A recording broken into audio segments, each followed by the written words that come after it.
Assalamualaikum warahmatullahi wabarakatuh. Saya di sini akan memaparkan peran lingkungan alam dalam perkembangan fisik motorik anak usia dini. Pada Permendikbud nomor 137 tahun 2014 pada pasal 7 ayat 3 dijelaskan bahwasanya perkembangan anak usia dini merupakan integrasi dari perkembangan aspek agama dan moral, fisik motorik, kognitif, sosial emosional, serta seni. Masih pada Permendikbud ini pasal 10 ayat 3 fisik motorik sebagaimana dimaksud pada pasal tersebut dijelaskan bahwasannya motorik kasar itu mencakup kemampuan gerakan tubuh secara terkoordinasi, lentur, seimbang, lincah lokomotor dan non-lokomotor serta mengikuti aturan. Yaitu yang kedua, motorik halus. Motorik halus itu mencakup kemampuan dan kelenturan menggunakan jari dan alat mengeksplorasi dan mengekspresikan diri dalam berbagai bentuk. Serta yang ketiga, kesehatan dan perilaku keselamatan. Nah, jadi dapat disimpulkan pada pasal ini bahwasannya motorik kasar itu yaitu gerak yang terkoordinasi oleh otot-otot besar, dan sedangkan motorik halus itu gerak yang terkoordinasi karena otot-otot kecil. Seperti contohnya kalau motorik kasar itu kita berlari, melompat, dan kalau motorik halus itu seperti meronce, menggunting, menulis, dan sebagainya. Faktor utama yang mempengaruhi tumbuh kembang anak yaitu yang pertama faktor bawaan atau genetik dan faktor lingkungan.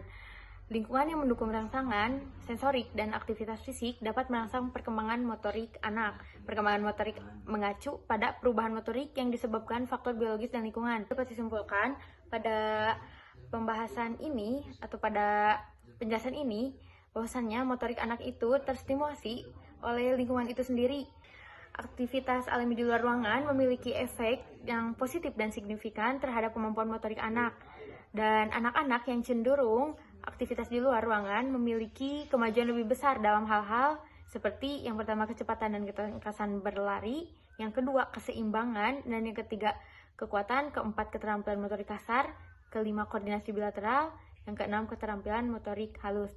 Seperti kita tahu bahwasannya pendidik dan orang tua memiliki peranan penting terhadap perkembangan dan pertumbuhan anak dalam segi aspek-aspek yang tadi saya sebutkan yang di awal. Dan kita sebagai calon pendidik harus mengetahui apa saja kontribusi kita terhadap pengembangan keterampilan fisik motorik anak. Seperti melakukan hal-hal yang pertama, mengingatkan orang tua tentang pentingnya makanan bergizi. Yang kedua, memberikan pengawasan dan perhatian terhadap apa yang siswa makan di sekolah.